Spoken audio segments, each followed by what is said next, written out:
Bismillahirrahmanirrahim. Assalamualaikum warahmatullahi wabarakatuh. Alhamdulillahilladzi arsala rasulahu bil huda wa dinil haq liyudhhirahu 'ala dini kullih wa kafa billahi syahida. Asyhadu an la ilaha illallah wa asyhadu anna Muhammadan abduhu wa rasuluhu la nabiyya ba'da.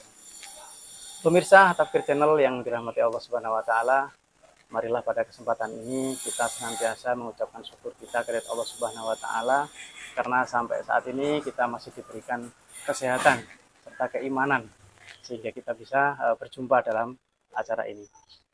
Baik pemirsa, kali ini kita akan berbincang dengan tema resesi seks. Tapi sebelumnya sudah hadir di tengah kita Ustadz Adi. Sebelum kita bicara panjang lebar dengan beliau, mari kita sapa dulu. Assalamualaikum Ustaz. Waalaikumsalam warahmatullahi wabarakatuh. Bagaimana kabarnya Ustaz? Alhamdulillah baik. Alhamdulillah baik ya, sehat Ustaz ya? Alhamdulillah. Alhamdulillah baik. Semoga pemirsa dimanapun berada juga dalam kondisi yang sehat.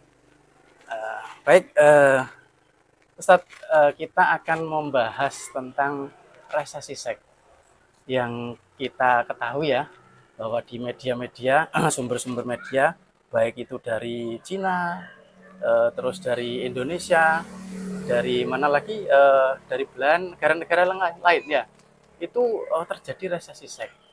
Nah, resesi ini biasanya kan terjadi di ekonomi. Nah, ini kok terjadi di seks? Ya. Fenomena apa ini, Ustaz? Mohon dijelaskan, Ustaz. Baik, bismillahirrahmanirrahim. Jadi memang ini istilah baru ya. Ya. Istilah baru karena ada fakta yang terlihat ya. Faktanya apa?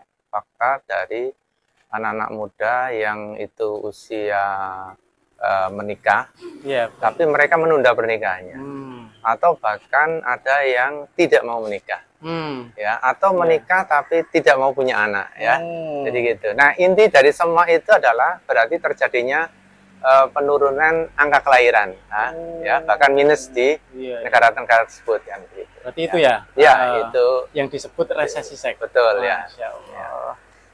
Ustadz, kan terjadi resesi seks ini, kira-kira penyebabnya apa? Ya, jadi setelah diteliti mengapa mereka melakukan penundaan atau malah nggak mau menikah, nggak punya anak, ya intinya mereka nggak mau repot ya, karena menikah itu kan ada sebuah ikatan, ada sebuah tanggung jawab, ada beban kan begitu. Menghidupi. Menghidupi. Nah, sementara di sisi yang lain, ketika mereka mungkin sudah bekerja, sudah enjoy dengan kehidupannya, dan seks itu tidak harus dilakukan lewat pernikahan. Mereka menganggap ya udah, hidup itu seperti ini aja kan begitu ya. Ya, apalagi ya daripada harus nanggung anak orang, harus nanggung ya biaya, beban seperti itu, nanggung beban hidup kan begitu ya. Nah, kita sudah tahu penyebabnya, Ustaz. Nah, mengapa itu bisa terjadi dan kira-kira dampak atau akibatnya untuk kehidupan pribadi, masyarakat dan negara itu bagaimana, Ustaz? Ya. Jadi memang kalau kita bicara dampaknya kepada individunya, ya mereka nggak berpikir bahwasanya mereka nanti juga akan jadi tua kan begitu ya. Betul. Nah, pertanyaannya kan siapa yang akan ngurus ketika nanti usia betul, sudah yang tidak produktif tua ya. Kan begitu ya.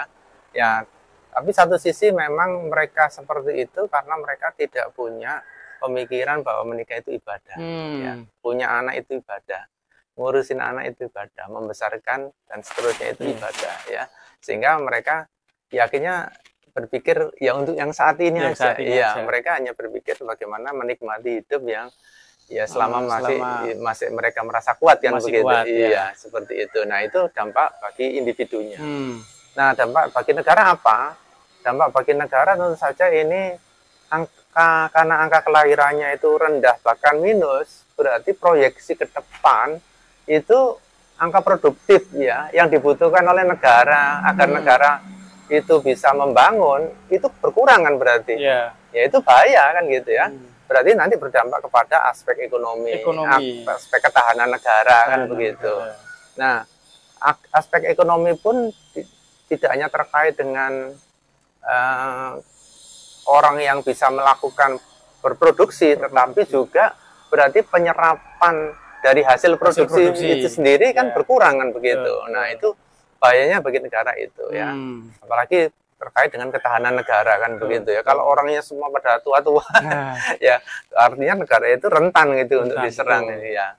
Seperti itu. Jadi ketika sedikit sekali kelahiran maka ekonominya rusak saja. Ya, artinya bisa menurun kan bisa begitu menurun. Ya, karena permintaan barang dan jasa kurang, itu kurang kan gitu. Betul. Nah, tadi Ustaz memberikan ini pandangan bahwa kalau misalnya itu pemahaman terkait nikah itu kan bernilai ibadah. Oke, katakan kita sudah yakin nih nilai ibadah. Tapi kan ada rasa takut nih. Jangan-jangan nanti saya nggak bisa hidup ini. Kira-kira beban biaya itu satu hari kalau punya anak istri itu berapa? Nah, biasanya cenderung orang berpikir seperti itu. Bagaimana, Ustaz? Nah, ini memang fenomena kehidupan dalam sistem kapitalisme. Kapitalisme. Ya, yang dimana satu, secara umum orang itu tidak terbina keimanannya dengan baik. Ya kan? Banyak anak muda itu yang tidak tahu dengan agamanya, meskipun dia seorang Muslim. Ya. Yang kedua, tidak semua orang itu punya akses pendidikan yang sama.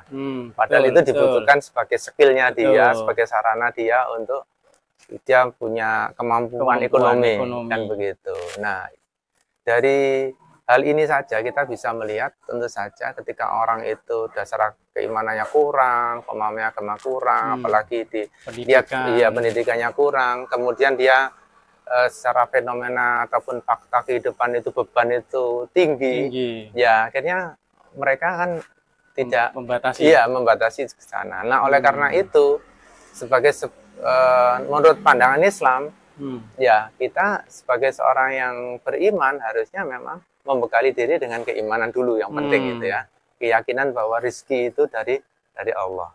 Kemudian yang tidak kalah pentingnya ya kalau kita punya kesempatan untuk mempelajari ilmu ya baik itu ilmu agama ataupun ilmu yang terkait dengan bagaimana membekali diri untuk punya skill itu harus sungguh-sungguh harus sungguh-sungguh kan begitu ya karena itu bekal ya. Tapi kalau dengan kondisi hidup yang sekarang ini memang itu tidak ideal memang ya kan karena idealnya ya ekonomi pendidikan harus pemahaman pendidikan itu harus semuanya dapat kan begitu. Kemudian dari segi pendidikan orang juga dapat semuanya kan begitu. Ketika orang sudah memahami rezeki ini sudah istilahnya dalam aman, berarti kan tidak ada rasa takut. Tapi kalau kondisi kapitalisme memang ini nggak bisa seperti itu. Nah, oleh karena itu kalau kita tahu bahwa solusinya itu hanya ada pada Islam, ya, karena Islamlah yang akan nanti memikirkan, ya, pendidikan itu bisa gratis sehingga bisa diakses oleh semua orang, baik itu yang terkait dengan pendidikan agamanya ataupun pendidikan untuk skill kehidupannya, itu semua orang punya kesempatan yang sama. Yang kedua di dalam Islam itu tidak seperti di sistem kapitalis ya, kita lihat ekonomi dalam sistem kapitalis itu distribusinya nggak merata. Nggak merata, betul. Iya kan? Banyak orang di kota, orang ke kota karena apa? Karena melihat kota itu kesempatan untuk berbondong-bondong ada lapangan pekerjaan itu besar. Tapi di sisi yang lain ketika orang berbondong-bondong pada satu titik, maka dengan sendirinya kemampuan orang untuk membiayai hidup ini semakin berat. Kenapa? Semakin mahal di situ ya. Mahal untuk punya tempat tinggal. Jadi kebutuhannya tinggi. Iya, kebutuhannya tinggi. Nah, di sisi yang lain, orang yang tinggal di desa juga begitu. Dia juga punya persoalan di dalam sistem kapitalisme ini. Apa persoalannya? Kesempatan bekerja sedikit, kan? Sehingga lapangan pekerjaan sedikit, ya. Kemudian pendidikan juga nggak bagus kan begitu ya. Nah, akibatnya apa? Dia juga punya kelemahan dalam untuk memenuhi kebutuhan hidupnya begitu. Nah, tapi kalau Islam enggak. Islam ini menyeimbangkan semuanya. Karena Allah tahu bahwa manusia itu pasti juga butuh pendidikan yang baik. Ya kan? Allah juga tahu bahwa manusia itu butuh kebutuhan yang baik. Maka sistem ekonomi Islam itu memberikan distribusi yang sama kan begitu melihatnya ya. Jadi jangan sampai ada orang itu tidak sekolah, jangan sampai ada orang itu tidak bisa makan, bahkan jangan sampai ada orang yang tidak mampu untuk menikah. Ya, ini gitu yang ya. penting. Nah, makanya di zaman Khalifah dulu itu pernah ada sebuah aturan yang dikeluarkan bahwa orang kalau sudah berumur 25 tahun itu malah diwajibkan menikah. Kalau tidak mampu, ya apa persoalannya? Negara yang akan mensupport. Iya.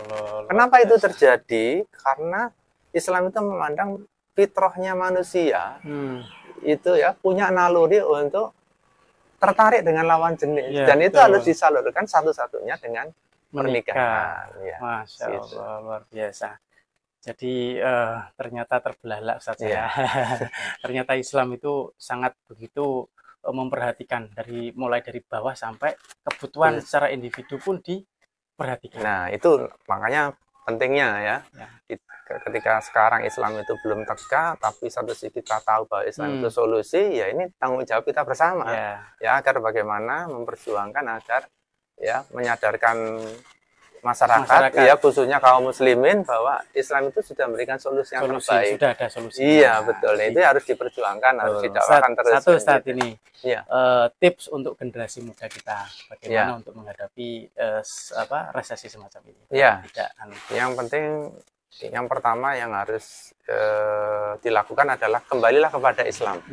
Ya, kembalilah untuk mau mempelajari Islam sehingga keimanannya itu semakin kuat, ya pemahamannya semakin kuat, ya. Kemudian kalau ada kesempatan untuk belajarlah sungguh-sungguh, ya. Dan yang ketiga yang terpenting adalah sebagai pemuda harus mau memperjuangkan Islam, ya. Karena siapa lagi yang akan melakukan perubahan ya ke arah yang lebih baik ya ke arah Islam itu kalau bukan para pemuda dan pemudinya. Insya Allah luar biasa. Jadi kalau Islam memang solusi, jadi Islam ini harus ditegakkan dulu. Betul. Siapa yang menegakkan tentunya? Ya generasi-generasi muda ini di seluruh dunia.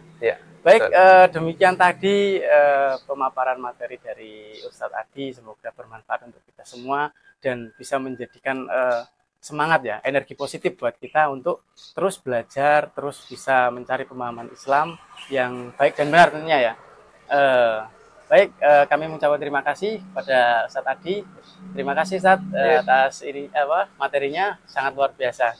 Kita tutup acara ini. Billahi taufiq wal hidayah. Assalamualaikum warahmatullahi wabarakatuh. Salam. Terima kasih.